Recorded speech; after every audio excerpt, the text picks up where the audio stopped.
Salut à toutes et à tous, c'est Stéphane pour la chaîne Foilier, je vous remercie de me retrouver chez moi et donc chez vous. On est actuellement en live sur Twitch, twitch.tv/lefoilier, soyez gentils dans le chat. On a fait une petite introduction hier sur les notions de féminin sacré, d'ésotérisme, etc. Et je tiens à vous montrer une vidéo qui a été beaucoup vue, puisqu'elle a été vue quasiment 40 000 fois, sur une chaîne qui s'appelle Amédecine TV. Qu'on va mettre un tout petit peu en accéléré, puisqu'elle est très longue, elle dure 1h23, donc on va la faire en plusieurs fois. On va voir la première partie ensemble ce soir.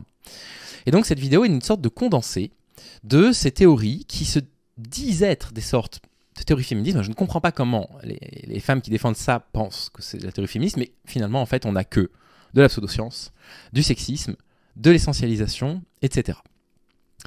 Du coup, je vais essayer de rester concentré parce que je viens d'ouvrir la porte de ma chambre et les chatons n'arrêtent pas de faire des allers-retours de l'extérieur à l'intérieur en courant. Je vais essayer de rester concentré parce qu'ils me font rire. Voilà l'intro de la vidéo, vous allez voir l'introduction de la vidéo déjà, elle en dit beaucoup. Diviser pour mieux régner, telle était la devise d'un empire et d'une icône connue sous le nom de Rome. L'adage, depuis, n'a pas pris une ride, et s'est même renforcé si bien qu'on aperçoit aujourd'hui un fossé béant d'un rivage à l'autre. Clivages politiques, communautaires, idéologiques, groupes sociaux, spirituels et religieux. Toutes ces strates ont été inondées par le venin de la division, sans compter la famille, et notamment l'homme et la femme. Deux polarités complémentaires, intrinsèques à la vie, se voyant au cœur d'une cible stratégique, d'un fer de lance, d'un... Déjà, les polarités complémentaires, bon, voilà. Qu'est-ce que ça sous-entend? On a déjà parlé, en fait, les théories de la complémentarité. Elles me dérangent non pas parce qu'elles sont un peu d'un autre temps, elles sont un peu sexistes, elles dérangent parce qu'en fait, ça rappelle que la finalité pour un homme, c'est de s'accoupler avec une femme, la finalité pour une femme, c'est d'être accouplée par un homme.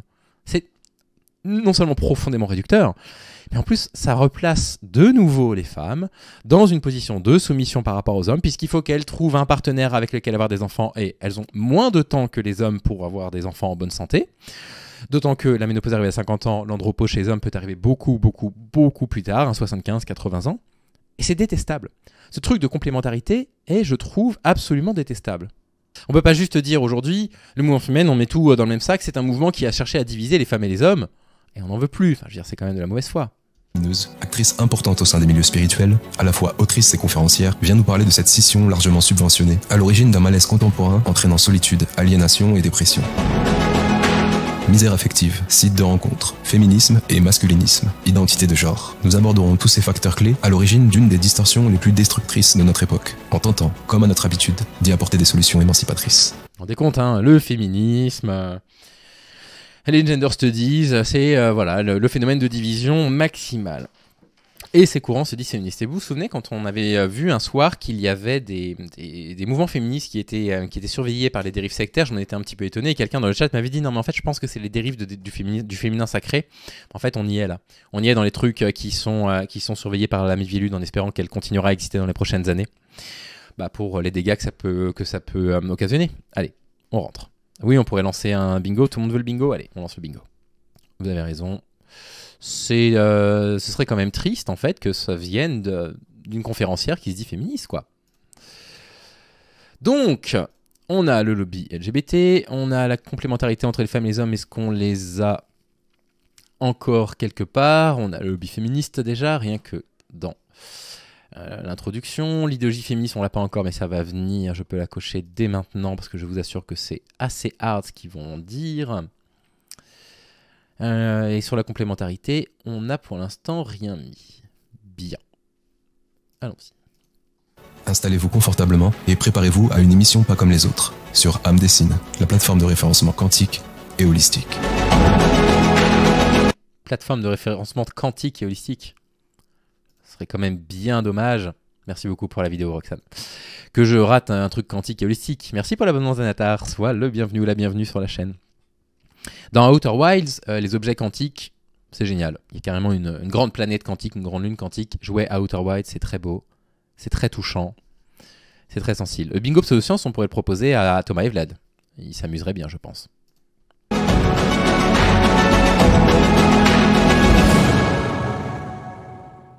Bonjour à toutes et à tous et bienvenue sur Indecine TV. Aujourd'hui, vendredi 1er septembre, on repart sur une nouvelle saison toute fraîche. Tamara, bonjour à toi. Salut Rudy, salut tout le monde, bonne rentrée à tout le monde. Aujourd'hui, nous avons la joie de recevoir une fois de plus une référence dans le domaine de la spiritualité. On ne la présentera pas davantage, elle est d'ores et déjà connue au niveau du paysage internet francophone. On précisera tout de même que son maître mot, c'est le partage. Et qu'elle vient ainsi nous partager son point de vue sur une thématique à la fois attractive... Au partage, mais contre un peu d'argent, parce qu'elle partage ses connaissances dans des bouquins et dans des formations. Hein.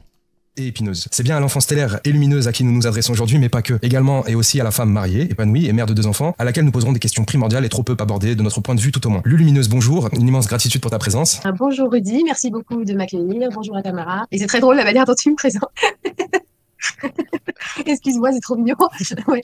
Tu viens ouvrir le bal de notre seconde saison et on te remercie de tout cœur. Tamara, j'imagine encore que c'est un sujet parlant pour toi. Ouais, tout à fait, je crois que c'est une émission qui est très très attendue. Je suis dans une immense gratitude que ce soit Lulu qui se prête à l'exercice pour nous apporter du discernement et à nouveau des réponses sur des questions, je crois que beaucoup de personnes se posent. Je suis aussi d'une immense gratitude de pouvoir commenter cette vidéo sur je sais pas où est-ce que je vais avec cette blague. Effectivement, les polarités masculines et féminines au sein des contextes énergétiques et sociétaux actuels, les anciens et nouveaux clivages qui... Attendez, il y avait beaucoup trop de mots. Polarité masculine et féminine de quoi? Effectivement, les polarités masculines et féminines au sein des contextes énergétiques et sociétaux Au sein des contextes énergétiques et sociétaux, oui, c'est très clair.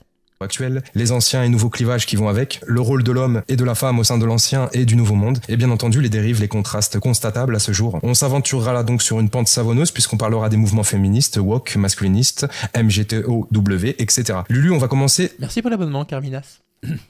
Ah, les mouvements mec-tout, aïe aïe aïe.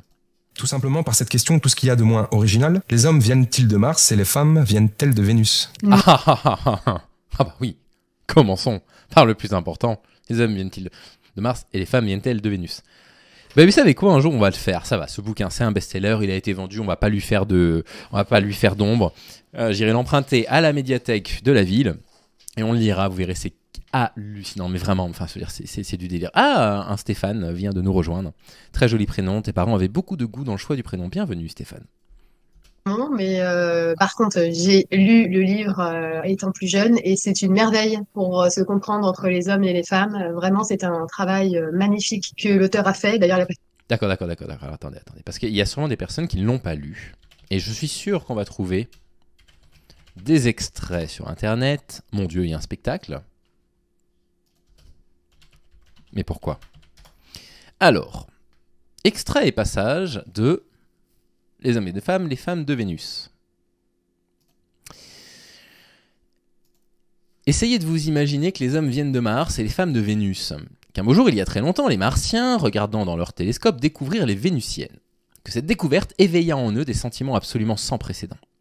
Et que dans leurs élans amoureux, j'invente des mots, et que leurs élans amoureux devinrent si forts qu'ils inventèrent les voyages interplanétaires et s'envolèrent vers Vénus. Oui, très bien. Les Vénusiennes accueillirent les Martiens à bras ouverts, elles espéraient leur venue depuis si longtemps. Leur cœur s'ouvrit à un amour qu'elles n'avaient jamais connu, un amour magique. À chaque instant, Martiens et Vénusiennes s'émerveillaient de s'être retrouvés, de faire des choses ensemble et de vivre heureux. Salut Haït! Issus de mondes différents, ils se délectaient de leurs différences. Ils passèrent des mois à découvrir ces dissemblances mutuelles dans leurs besoins, leurs préférences et leurs comportements. On parle des hommes et des femmes. Hein. Ils les explorèrent, les apprécièrent et pendant des années, ils vécurent dans l'amour et l'harmonie les plus parfaits. Il y avait un twist. Un jour, Martiens et Vénusiennes émigrèrent sur la Terre. Au début, tout leur parut merveilleux et magnifique.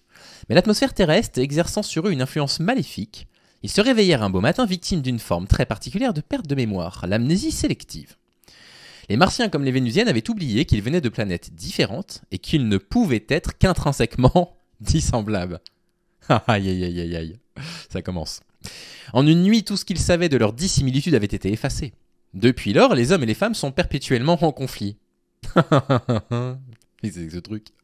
Ce que les femmes reprochent le plus souvent aux hommes, c'est de ne pas les écouter.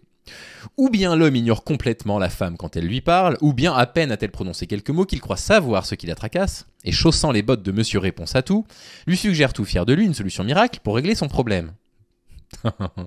Ah bon. Et il ne comprend pas pourquoi sa femme ne semble pas apprécier son aide, son geste d'amour. Elle a beau lui répéter qu'il ne l'écoute pas, il est incapable de saisir ce qu'elle entend par là, et il ne change rien à son attitude. Elle veut de la compréhension. Mais lui pense qu'elle veut des solutions. De leur côté, les hommes reprochent le plus souvent aux femmes de toujours essayer de les faire changer. Oh, vous êtes chiante, hein. Pourquoi ça va, pourquoi qu'on devrait changer quoi que ce soit, nous, hein? Oh. Quand une femme aime un homme, elle se croit obligée de l'aider à grandir et de le faire progresser. En somme, elle fonde à elle seule un comité d'amélioration du foyer dont il est le principal sujet de préoccupation. Quelle que soit sa résistance à... Bref, ça suffit.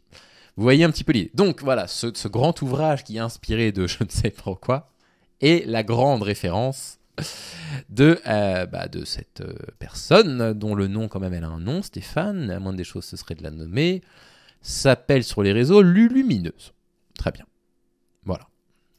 Il a fait que ça, il a fait des ateliers, etc. Et c'était pour moi franchement un livre à mettre entre les mains de chaque couple pour au moins faciliter une bonne communication dans le couple. C'est toujours d'actualité, tu penses? Bah oui, au jour d'aujourd'hui, moi je suis quelqu'un qui remet, on va dire, les valeurs du sacré au milieu du village.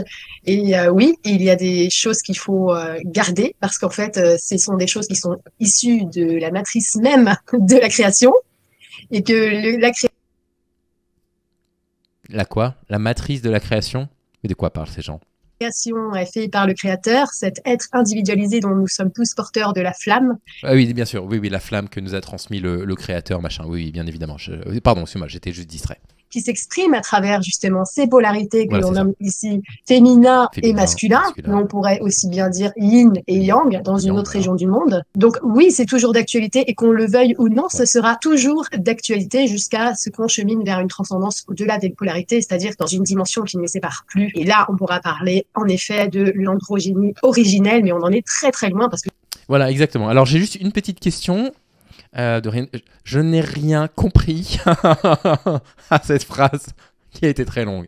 J'ai rien compris.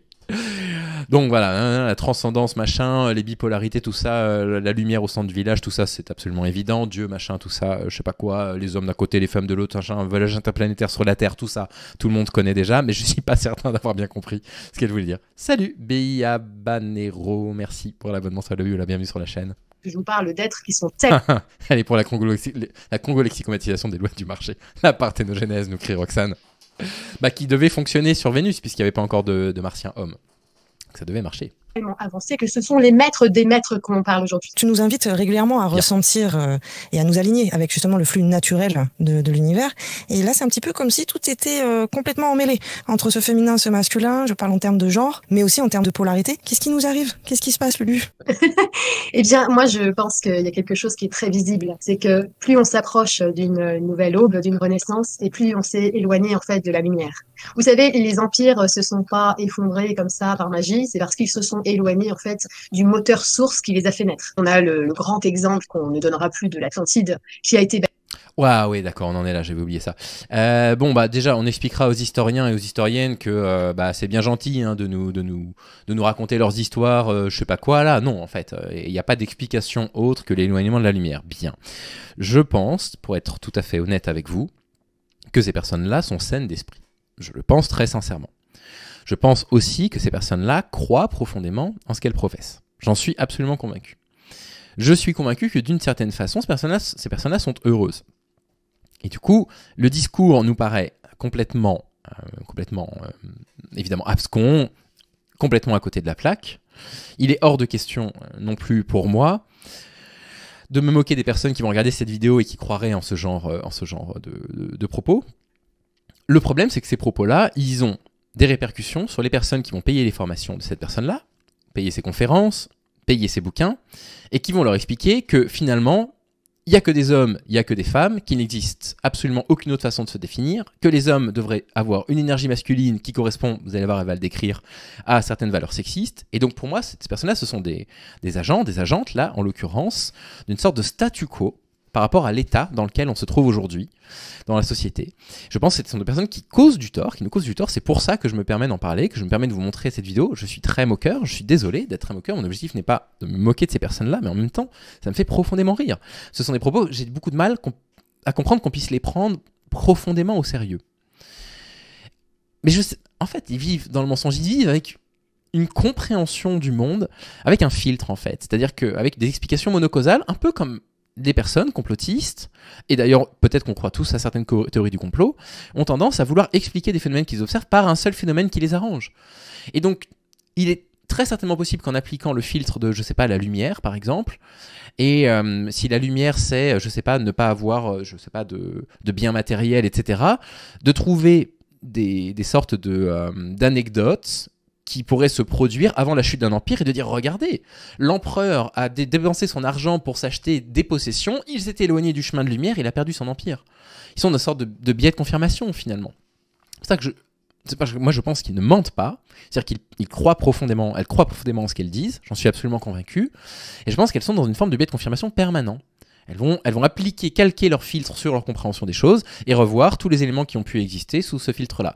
Je ne suis pas un spécialiste de la théorie du complot, c'est un truc que je pourrais faire de façon transversale avec des gens qui eux, sont des spécialistes de ces questions-là. Ça pourrait être très intéressant d'en parler avec Thomas, par exemple, je pourrais lui en parler là, j'enverrai peut-être un message après, ça peut être intéressant. Mais voilà, j'en suis malheureusement persuadé. Salut Béli, je suis assez d'accord, ça permet aussi de se retrouver en communauté, avec des personnes qui souvent ont vécu des choses assez difficiles, qui ont eu des grands moments de chagrin, de solitude dans leur vie.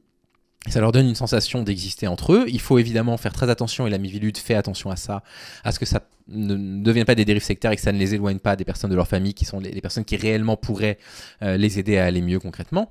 Mais je comprends en fait ce qui peut emmener les gens dans ce genre de choses, malheureusement.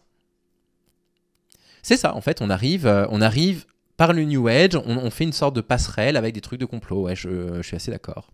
Bâti par des grands êtres, des très grands êtres à l'origine, et on a toujours cette image de l'âge d'or de l'Atlantide. Mais ce qu'on oublie, c'est qu'il y a eu un déclin progressif et très lent de l'Atlantide qui a duré très très longtemps et qui nous a emmenés dans des dérives que l'on peut reconnaître encore aujourd'hui. Si vous aviez certains souvenirs du déclin de l'Atlantide dans ces derniers moments, vous reconnaîtriez vraiment beaucoup de comportements qui se reproduisent encore aujourd'hui, tout simplement parce que c'est induit toujours par les mêmes. Et justement, au point de vue mainstream, l'heure est à la déconstruction masculine. La vasectomie est devenue quasiment une norme, le retrait... La vasectomie est devenue quasiment une norme. Enfin, dis donc. Je suis même pas certain que vous connaissiez une personne dans votre vie, personnellement, qui a fait une vasectomie. Moi, j'en connais pas. J'ai des patients qui ont fait des vasectomies parce qu'ils ont 48 ans, quoi, ou plus. Mais alors dire que c'est devenu la norme, on la passe à la vasectomie dans notre bingo. Et vous voyez déjà le début de panique, quoi. Au faux médium, alors si c'est le cas, ce serait encore plus grave. Je ne veux pas leur prêter de mauvaises intentions tant que je n'ai pas la confirmation que ce sont des personnes malhonnêtes. Je veux croire qu'au moins ils sont convaincus de ce qu'ils racontent. J'espère en tout cas avoir raison là-dessus, mais tu as peut-être raison malheureusement. Voir le meurtre du père un dogme. A-t-on à faire comme il le... Le meurtre du père est un dogme. Non, enfin, je veux dire, c'est compliqué. Hein. Ça va être compliqué d'y répondre sérieusement à tout ça. Hein. Salut, sorcière. Prétendent à un simple rééquilibrage matriarcat-patriarcat ou à une émasculation en bonne et due forme de l'homme, selon toi? Déjà dans... Oui, bon, d'accord, ok, ça marche. Je pense que le bingo, il va être rempli assez vite. Une émasculation de l'homme, on a un truc comme ça, hein. Est-ce qu'on a un truc dans le genre? Pas encore, mais à mon avis, on va... Aïe, ça va arriver vite. Hein. Ah, les femmes sont faites pour faire des bébés, bien sûr, l'énergie féminine, ça va arriver très vite, tout ça. Dans la majeure partie du monde, il n'y a absolument rien de tout ça qui se passe. Les énergies sont préservées, les énergies sont maintenues dans l'ordre cosmique des choses. Il n'y a que dans certains pays ciblés qui amènent en effet une noirceur, une doctrine qui fait partie justement de cette volonté de contrôle de l'humain. Mais elle n'aura simplement d'effet que sur les gens qui peuvent être encore contrôlés de par l'extérieur. Mais les récentes expériences et les expériences qui vont encore se dérouler pour certains de ces pays-là montreront justement à l'humain, à l'homme, à la femme, à l'humain qu'il faudra se tourner vers l'intérieur pour suivre justement sa voix, c'est-à-dire la voix qui parle au-dedans et non plus les voix dissonantes qui vous disent ce que vous avez à faire depuis l'extérieur, ce que vous avez à penser et comment vous devez voir les choses. Toi, tu as pu voyager en dehors de l'Occident et constater donc des divergences. Pause. Il y a un truc intéressant quand même là-dessus. Et d'ailleurs, je la rejoins là-dessus. Sur l'importance aussi d'être capable parfois de s'écouter et de ne pas répéter ce qui peut exister comme influence extérieure. Ce qui est très ironique dans cette phrase, c'est qu'elle est une influence extérieure pour les personnes du coup qui viennent la voir. Et finalement, c'est un peu de la manipulation de dire ça parce qu'elle les conforte dans leur intuition, parce que leur intuition, ça a été de faire appel à cette personne-là ou d'acheter un de ses bouquins ou d'aller à une de ses conférences et elle leur dit voilà, vous avez fait confiance à vos émotions pour vous extraire de pression extérieure. Mais là-dessus, moi, je suis assez d'accord et c'est très précisément ce que j'essaie de faire sur la chaîne du Faux Allié, de proposer aux hommes un autre modèle de masculinité et de mettre en avant ce que les féministes proposent comme d'autres modèles de féminité. Donc là-dessus, je suis assez d'accord sur le principe. À savoir, oui, en fait, il faut arrêter d'essayer d'imaginer qu'il existe dans la construction d'un homme et d'une femme 2 possibilités seulement. Et qu'il n'y a pas de variante possible. Qu'un homme doit être viril, qu'une femme doit être féminine, douce et introvertie. Donc là-dessus, quelque part, sur le discours, moi, je comprends ce qu'elle dit. C'est juste que, évidemment, j'ai pas du tout la même méthode et pas le même filtre pour représenter les choses. Mais sur le fond, je suis pas en désaccord avec ce qu'elle dit.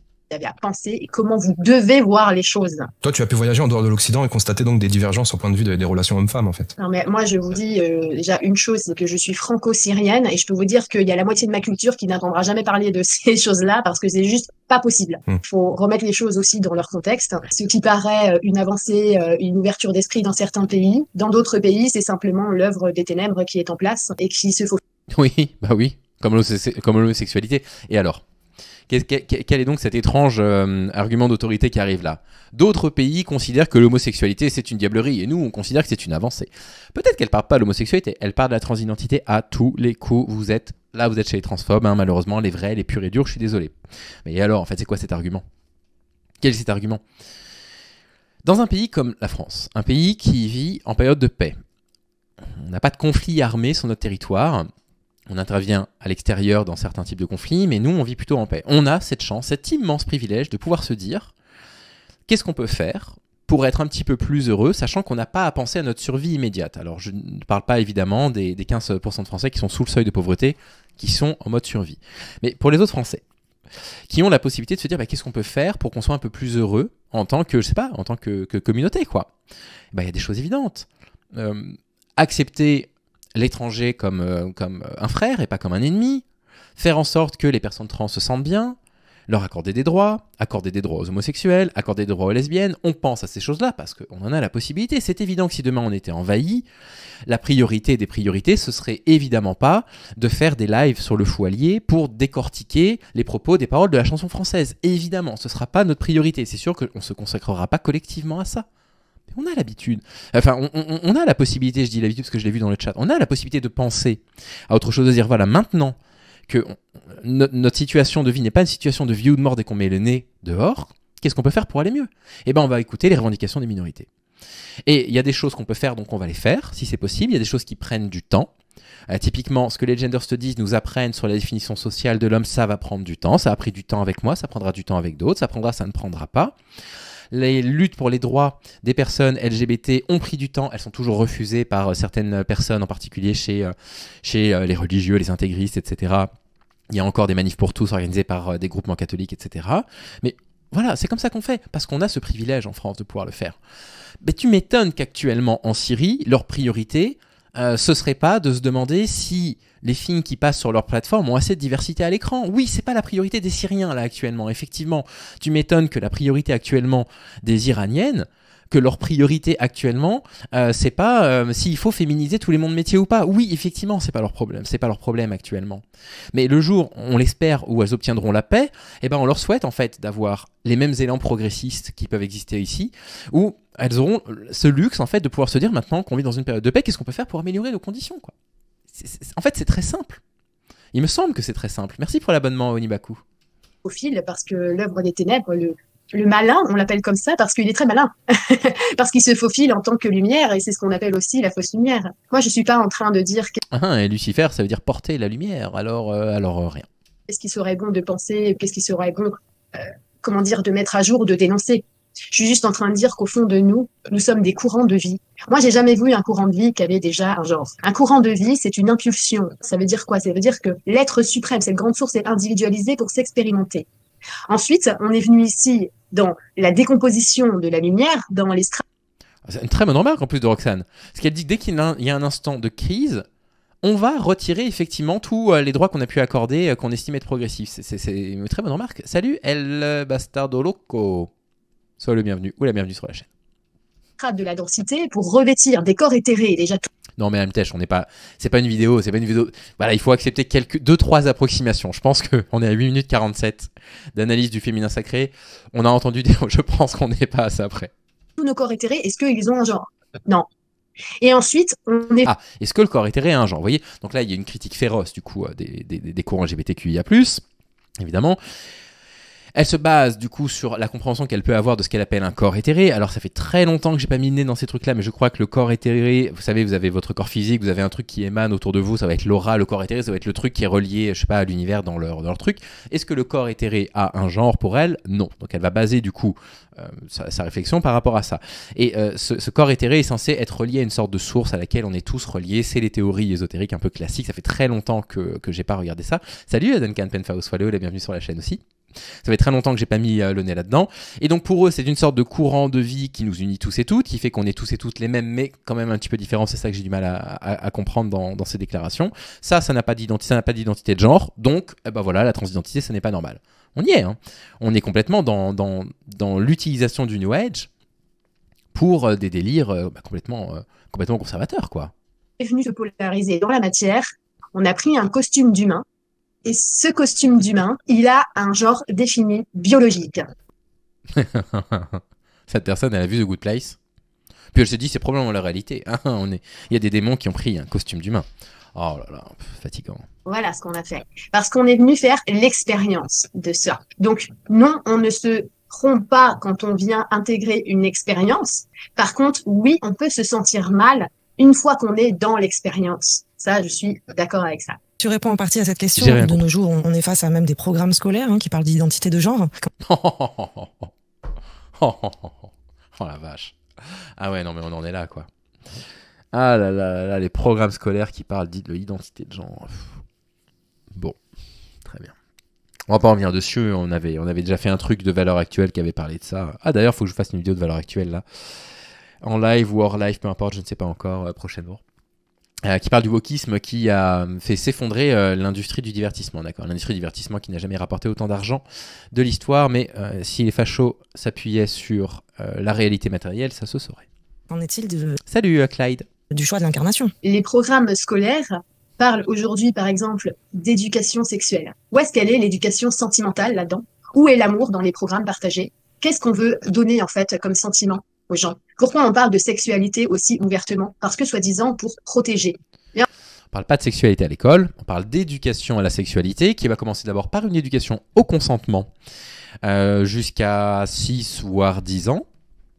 Ensuite, une éducation aux risques qui peuvent être liés à la sexualité à partir du moment où les enfants sont adolescents. Donc ça, c'est autour de 11 ou 13 ans. Vous vous rappelez, on avait lu ensemble dans une vidéo les programmes détaillés qui étaient recommandés par le ministère de l'Éducation nationale. Et ensuite seulement, il y a une éducation à la sexualité, effectivement, au lycée. D'accord ? Il n'y a pas d'éducation à la sexualité des enfants, c'est faux. Là, je sens la dérive très très rapide qui pourrait être faite dans les élites sont pédocriminelles parce qu'elles veulent transformer les enfants en êtres sexués, homosexuels, etc. C'est inquiétant d'entendre ça. C'est inquiétant de se dire que ces personnes-là n'ont pas spécialement envie de se confronter à ce que c'est que le réel pour voir, enfin pour éprouver un petit peu leur dire, quoi. Et qui préfèrent être dans leur panique, en fait, pour pouvoir ensuite proférer des propos complètement immondes sur les trans, les homosexuels, les lesbiennes, parce que ça va venir malheureusement, et les hommes et les femmes. C'est d'un triste. Et en réalité, la protection qui nous a été donnée, c'était justement de réserver la sexualité après un acte d'engagement. On a rendu ça complètement désuet. Oh bah... Oui, non mais, bon, c'est pas tout à fait ça. C'est pas tout à fait ça. C'est juste qu'en fait, pendant un temps, l'Église a considéré que la relation sexuelle devait intervenir après le mariage. Donc, ça a été l'influence de l'Église. Ce truc-là s'est développé, ça a créé un habitus, c'est rentré dans nos têtes, que le rapport sexuel est associé du coup, pas forcément au mariage, mais au couple, à l'engagement. Et c'est très bien qu'avec la loi de 1901, où c'est terminé, l'Église n'a plus rien à voir avec les affaires de l'État, où petit à petit, mais ça prend du temps, ça se fait pas en 100 ans, ce truc-là a été un dogme en Europe pendant je ne sais pas combien de centaines d'années, on s'en détache petit à petit. Et donc, on est en train, avec le temps, salut Laurent, celui où vous l'avez vu sur la chaîne, pareil, salut Gilles Meuleuse, très bon pseudo, et salut Shadowban. Et c'est très bien qu'on se détache de cette influence-là. Et du coup, le fait de détacher la sexualité de l'engagement formel n'est pas un appel à ce que, comme ils le sous-entendent, les enfants aient des rapports sexuels très tôt. Pas du tout. Mais parce que concrètement, ce sont deux choses différentes. On peut avoir un désir sexuel sans avoir un désir d'engagement. De la même façon, on peut avoir un désir d'engagement sans désir sexuel. Il existe de nombreuses personnes qui ont pas ou peu de sexualité. Je parle même pas des personnes asexuelles, je parle des personnes qui n'ont simplement pas le besoin d'avoir des rapports sexuels réguliers, mais pour qui l'engagement est important. Parce que c'est important pour eux ou pour elles de se sentir aimé, d'aimer quelqu'un, et tout ça est passé à la trappe. Tout ça est complètement passé à la trappe. Ah non, parce que c'est vieillot, parce que c'est trop traditionnel. Oui, rétrograde. Non, rétrograde. En réalité, c'était une protection. C'était une protection parce que alors. C'était pas une protection, c'était un contrôle. Exiger qu'un couple soit marié avant qu'il puisse avoir des rapports sexuels et faire une famille, c'est un contrôle, c'est une contrainte, et on s'en est libéré, c'est une excellente chose.